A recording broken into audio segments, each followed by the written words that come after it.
Hello दोस्तों, स्वागत है आपका अपने इस चैनल फैक्ट स्टडी में। आज के फैक्ट एनालिसिस वीडियो में हम बात करेंगे प्रधानमंत्री मोदी पर जो नफरती टिप्पणी की गई है मालदीव सरकार के कुछ मंत्रियों के द्वारा, उसके बारे में। उसके बाद भारत और मालदीव के रिश्तों में किस तरीके का कूटनीतिक दबाव बढ़ गया है, तनाव बढ़ गया है, इस पर चर्चा करेंगे।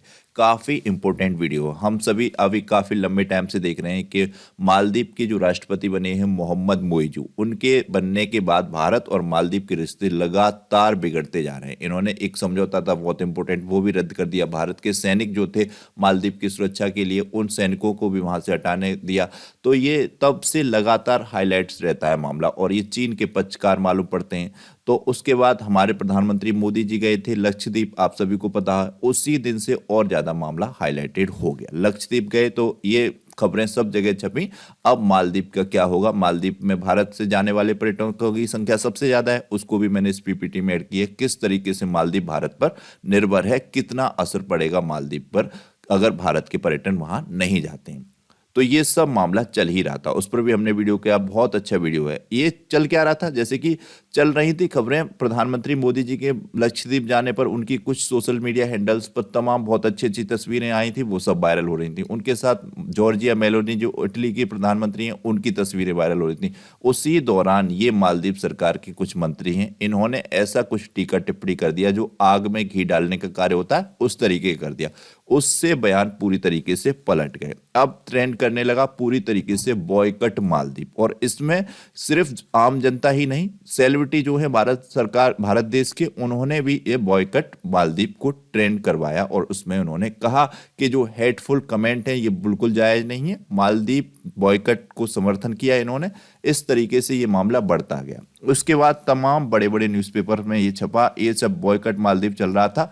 तो ये मालदीव के जो होटल्स हैं, इन 8,000 होटल्स की बुकिंग कैंसिल हुई हैं। 2500 से ज़्यादा फ्लाइट टिकट्स कैंसिल हुई हैं। किसी ने छापा 10,000 होटल्स की बुकिंग कैंसिल हुई, 5,000 से ज़्यादा फ्लाइट टिकट्स कैंसिल हुई। इस तरीके के तमाम अलग अलग न्यूज़पेपर में आर्टिकल छपे। इसके बाद मालदीव सरकार ने भी कहा कि हम इन मंत्रियों पर एक्शन लेंगे, और ये बिल्कुल गलत बयानबाजी। होता क्या है, आम नागरिक अगर कोई किसी प्रकार की बयानबाजी करता रहे तो उसका कोई महत्व नहीं होता है। लेकिन अब जब आप कोई प्रतिष्ठित पद पर होते हैं, उसके बाद आपके एक एक शब्द का महत्व होता है। आप एक शब्द भी बहुत सोच समझकर बोलिएगा, उसका प्रभाव दूरगामी होते हैं। तो भारत देश के भी आम जनता के लोग कभी बहुत से इस तरीके से एक्स अकाउंट पे आते रहते थे मोइजू के लिए। ये कहते रहते थे कि चीन की कठपुतली हैं, चीन के चमचे हैं मोहम्मद मोइजू या मालदीव के नए राष्ट्रपति। तो अब उनका तो इतना महत्व नहीं है, लेकिन भारत के किसी प्रतिष्ठित पद पर बैठे किसी नागरिक ने इस तरीके से कोई बयानबाजी नहीं की थी। लेकिन मालदीव सरकार के बहुत ही प्रतिष्ठित मंत्री हैं ये लोग, इन्होंने भारत के प्रधानमंत्री पर विशेष तौर पर इन महिला ने, इनका नाम है मरियम सियोना, इन्होंने सीधे प्रधानमंत्री जी पर टिप्पणी की। इन लोगों ने तो भारत के टूरिज्म पर टिप्पणी की कि मालदीव की टक्कर कैसे ले लेगा भारत। इन्होंने तो इस तरीके का कहा, मालदीव जितना पर्यटन में विकसित है, मालदीव जितने अच्छे अच्छे वहाँ पर होटल्स हैं, जितने अच्छे अच्छे वहाँ पर विलास हैं, वो अभी भारत में नहीं है। वो विकसित करने में भारत को बहुत सा समय लगेगा। मालदीव में जितनी सफाई रहती है उतनी भारत में नहीं रहती। इन लोगों ने तो इस तरीके के ट्वीट किए कि भारत के जो भी होटल्स हैं उनमें स्मेल वगैरह आती है, इस तरीके की। लेकिन इस महिला ने, इनका नाम है मरियम सियोना, इन्होंने विशेष तौर पर सीधे प्रधानमंत्री पर टिप्पणी की। उसके बाद मामला हाईलाइटेड हो गया। भारत सरकार ने भी सीधे तौर पर इसका विरोध किया। भारत के जो भी दिग्गज लोग हैं उन सभी ने विरोध किया, और करना भी चाहिए, बिल्कुल गलत टिप्पणी थी। तो ये पूरा मामला है, बहुत इंपॉर्टेंट है, आप सभी को इसके बारे में पता होना चाहिए। तो इसमें हमने ऐड किया है, जैसे कि पीएम मोदी के लक्षद्वीप जाने की तस्वीरों को लेकर मालदीव के मंत्री मरियम सियोना ने आपत्तिजनक बयान दिया। मैंने आपको बताया मरियम सियोना, इनके बारे में बता दूं मैं आपको, तो ये है मालसा शरीफ, और इनका नाम है इब्राहिम खलीज। और एक और व्यक्ति हैं हसन जेहान, वो भी चर्चा में है, उनके बारे में भी जानेंगे। तो मरियम सियोना सबसे ज्यादा हाईलाइटेड रही। इन्होंने सीधे सीधे तौर पर प्रधानमंत्री मोदी जी के लिए बयान दिया। वो बयान क्या दिया उसको भी जानेंगे, काफी इंपॉर्टेंट है। तो भारत ने मालदीव के आधिकारिक तौर पर इस बयान को लेकर आपत्ति जताई। इस पर अब मालदीव की तरफ से सफाई आई। मालदीव की सरकार ने कहा कि यह मंत्री का व्यक्तिगत बयान है और मालदीव की सरकार के विचारों को नहीं दिखाता। इन्होंने किस तरीके से अपना पल्ला झाड़ा मालदीव सरकार ने या राष्ट्रपति मोहम्मद मोइजू ने, उसको भी मैंने ऐड किया है, वो भी अभी आपको बताएंगे।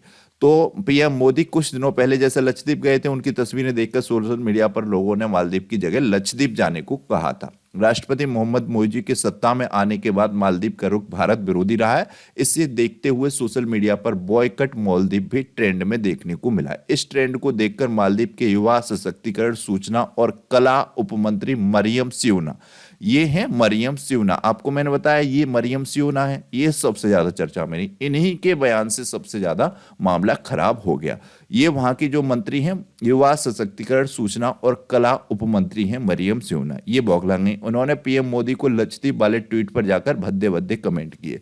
हालांकि कुछ समय बाद ही इन्होंने अपनी गलती का एहसास हो गया और ट्वीट डिलीट भी कर दिए, लेकिन अब तक वह दोनों देशों के बीच राजनीतिक तनाव पैदा कर चुके हैं। जो भी पूर्व राष्ट्रपति, प्रधानमंत्री थे, उन सभी ने भी इनका विरोध किया। मालदीव की खुद की नागरिक यानी कि जनता ने भी विरोध किया। उन्होंने भी कहा कि इस तरीके का बयान नहीं देना चाहिए था, बिल्कुल गलत बयान है। तो इन्होंने क्या कहा ये जानते हैं। प्रधानमंत्री मोदी के हालिया लक्षद्वीप दौरे के बाद मालदीव को मिर्ची लगी। इसके बाद मालदीव के कुछ नेताओं ने तीव्र प्रतिक्रियाएं आई। इस कड़ी में मालदीव की युवा सशक्तिकरण, सूचना और कला उपमंत्री मरियम सियोना, मैं आपसे बार बार रिपीट इसीलिए करता हूं क्योंकि ये पॉइंट कोई इजी नहीं होती, एकदम पहली बार आप सुनते हैं, तो जितना ज्यादा मैं रिपीट कर दूंगा उतना अच्छी तरीके से आपको ये नाम याद हो जाएंगे। मरियम सियोना भी आपको एक बार बोलूंगा तो शायद ना याद हो, इसीलिए मैं बार बार पीपीटी में भी इनको लिखता हूं और मुझको भी ये याद हो जाते हैं और मैं भी बोलने का प्रयास इसीलिए करता हूं आप लोगों को भी ये याद हो जाए। जितना अच्छे से याद हो जाएंगे, जेहन में रहेंगे, उतना अच्छे से पूरा मामला आपको समझ में आएगा।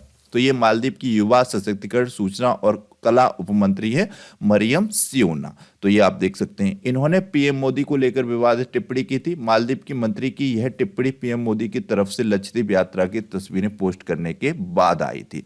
मरियम ने पीएम नरेंद्र मोदी के लिए जोकर शब्द लिखा, काफी भद्दा और गलत शब्द है, और इन्होंने इजराइल की कठपुतली भी बताया प्रधानमंत्री मोदी जी को। ऐसे शब्दों का प्रयोग किया। विवाद बढ़ने के बाद उन्होंने ये ट्वीट हटा दिए। तो आपको समझ में आया होगा किस तरीके के शब्दों का प्रयोग किया इन्होंने मरियम सियोना ने, और उसके बाद मामला तो हाईलाइटेड होना ही था, गरमाना ही था। होता क्या है, जैसे भारत देश के भी कई लोग जो कि आम लोग हैं, उनके द्वारा भी एक्स अकाउंट पर इनके लिए, मोहम्मद मोईजी के लिए इस तरीके के शब्द चलते रहते हैं कि ये चीन के जोकर हैं, चीन की कठपुतली हैं, चीन के चमचे हैं। तो लेकिन वो लोग आम लोग हैं, उनकी बात का इतना महत्व नहीं है। आप किसी पद प्रतिष्ठा पे बैठे हुए हैं, आपके लिए ये शब्द बिल्कुल भी सही नहीं है, नहीं प्रयोग करने चाहिए, गलत है, ये बिल्कुल गलत है। तो फिर मालदीव की सरकार ने कहा कि हम कार्रवाई करने से संकोच नहीं करेंगे। मालदीव की सरकार का बयान आ रहा है, उन्होंने कहा कि ये एक व्यक्तिगत राय है और मालदीव के विचारों को नहीं दिखाता है। सरकार का मानना है कि स्वतंत्रता का प्रयोग लोकतांत्रिक और जिम्मेदार तरीके से किया जाना चाहिए। ऐसे तरीकों का इस्तेमाल होना चाहिए जिससे नफरत, नकारात्मकता न फैले और मालदीव के अंतर्राष्ट्रीय साझेदारों के साथ रिश्तों में बाधा न आए। इन्होंने ये कहा कि इन बयानों से मालदीव की सरकार का किसी प्रकार का कोई सरोकार नहीं है, ये इनके पर्सनल बयान है और हम इन बयानों का समर्थन नहीं करते हैं। इन्होंने आगे कहा, इसके अलावा सरकार से संबंधित अधिकारी ऐसी अपमानजनक टिप्पणी करने वालों के खिलाफ कार्रवाई में संकोच नहीं करेंगे।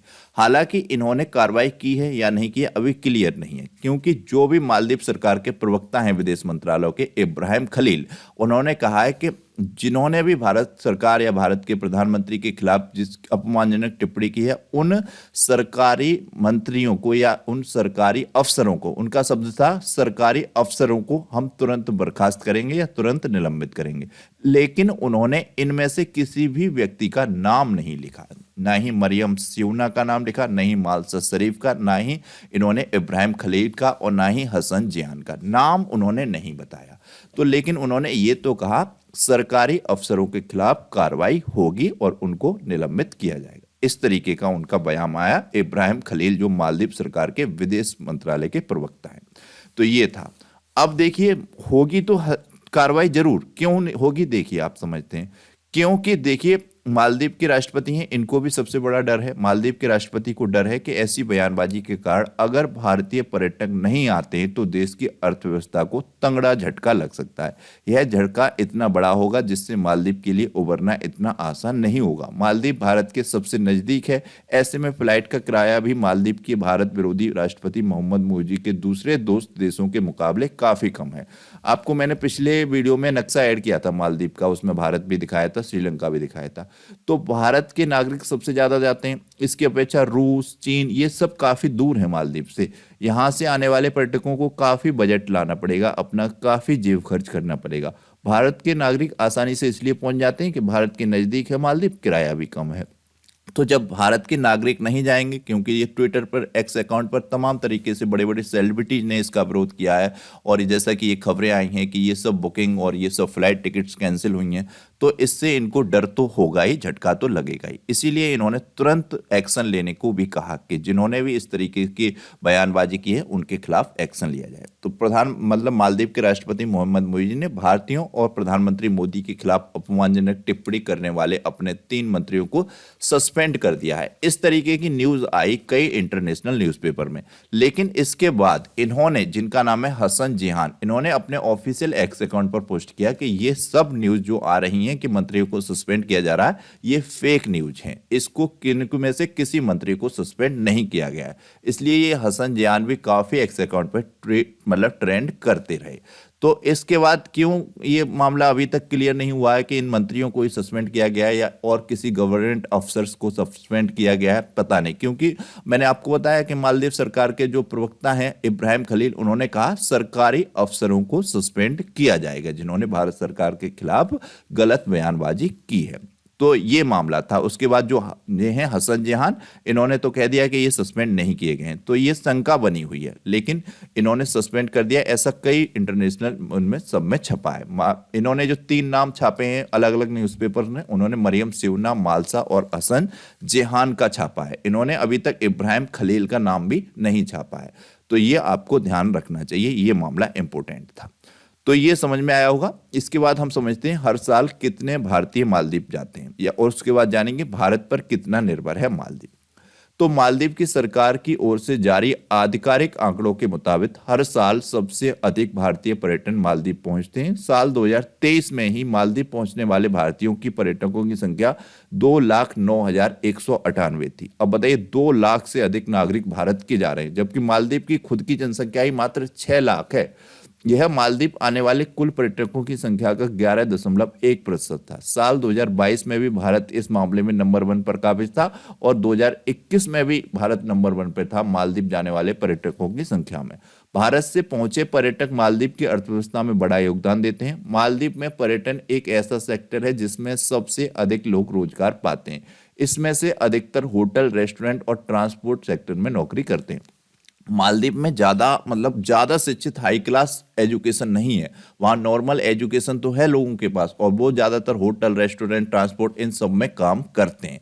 तो ये मामला आपको समझ में आया होगा। ये यहाँ पर हमने ये एक इमेज भी ऐड की है जिसमें आप समझ सकते हैं। ये पूरी की पूरी इमेज जो ली गई है मालदीव पर्यटन मंत्रालय के द्वारा अपडेटेड 2024 की स्टेटस के द्वारा ली गई है। इसमें इन्होंने बताया 2023 में भारत से आने वाले सर्वाधिक नागरिक थे। जो भारत पहले स्थान पे था, यहाँ पे 2,09,198 लोग भारत से आ रहे थे। रूस से उसके बाद आ रहे थे नंबर 2 पर, ये 2,09,146 लोग थे जो रूस से मालदीव की यात्रा पे या पर्यटन के तौर पर गए थे। भारत से थोड़े ही कम थे। तीसरे नंबर पर चीन से जाने वाले थे, चौथे नंबर पर यूनाइटेड किंगडम के, 5वें नंबर पर जर्मनी के, उसके बाद ये आगे के लोग। तो आप मालदीव भी समझ सकता है कि भारत पर किस तरीके से वो निर्भर है। तो मालदीव अपनी सुरक्षा से लेकर और भी चीज़ों में मालदीव निर्भर है। इस इमेज में आप समझ सकते हैं, स्लाइड में। और पर्यटन में तो है ही मामला सबसे ज़्यादा गंभीर। मालदीव का भारत से जाने वाले सबसे अधिक नागरिक हैं, और वो लगातार अपनी टिकट्स, होटल टिकट्स और फ्लाइट टिकट्स सब कैंसिल कर रहे हैं। तो ये मामला गंभीर हो जाता है मालदीव के लिए। अब इस स्लाइड में इंपॉर्टेंट, मालदीव भारत पर और किस तरीके से निर्भर है। मालदीव अपनी सुरक्षा से लेकर खाने पीने, इलाज और दूसरी सभी जरूरतों के लिए पूरी तरह से भारत पर निर्भर है। मालदीव द्विपक्षीय देश है, ऐसे में वहां के लोगों के लिए सी फूड को छोड़कर सभी प्रकार के अनाज, मसाले और दूसरे खाने की चीजें भारत से ही जाती हैं।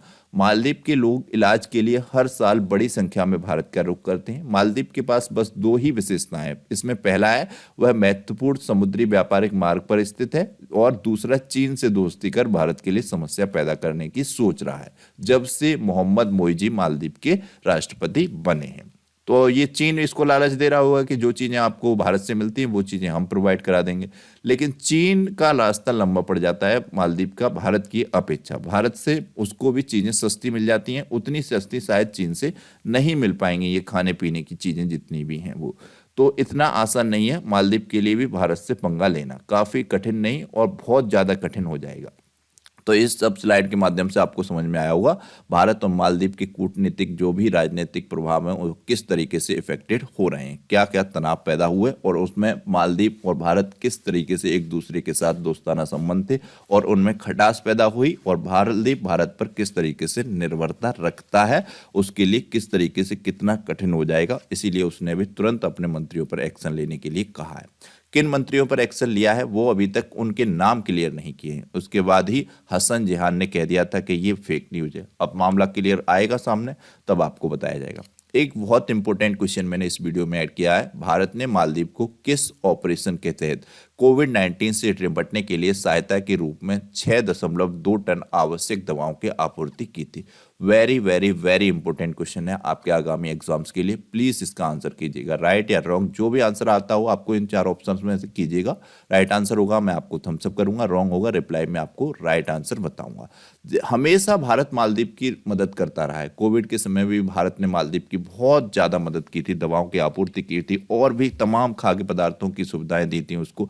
उसके बावजूद मोहम्मद मोइजू जब से आए हैं उन्होंने लगातार भारत विरोधी रुख अपनाया, लेकिन उनका भारत विरोधी रुख उनके लिए ही कठिन साबित होगा। भारत तो अपने आप में सक्षम है, वो तो धीरे धीरे अपने जो भी द्वीप हैं उन सबको विकसित कर लेगा, मालदीव जैसी सुविधाएं वहां पर दे देगा। अभी नहीं है लेकिन भविष्य में आ जाएंगी। तो ये इंपॉर्टेंट वीडियो आपको कैसा लगा प्लीज़ कमेंट बॉक्स में बताइएगा। वीडियो को ज़्यादा से ज़्यादा लाइक कीजिएगा, शेयर कीजिएगा। चैनल को सब्सक्राइब नहीं किया प्लीज़ सब्सक्राइब कीजिएगा, बेल आइकन को प्रेस कीजिएगा। Thank you so